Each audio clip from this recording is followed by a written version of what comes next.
Terwijl de bewoner van dit huis in de Parklaan in Ruiver nog lag te slapen, brak de brand uit aan de achterkant van de woning. De tuindeur van het huis, waar een rolluik voor zat, sting in brand.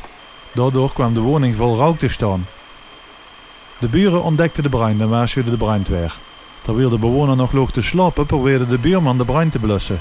De eerste zorg van de brandweer was de bewoner uit het huis te halen.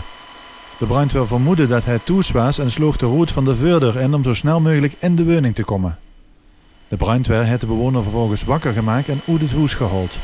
Ambulancepersoneel heeft zich ontfermd over hem, maar hij was gelukkig niet gewond geraakt. Het vuur was snel onder controle en binnen een paar minuten geblust, doordat de brandweer uit de Ruiver snel ter plaatse was, kon erger voorkomen worden.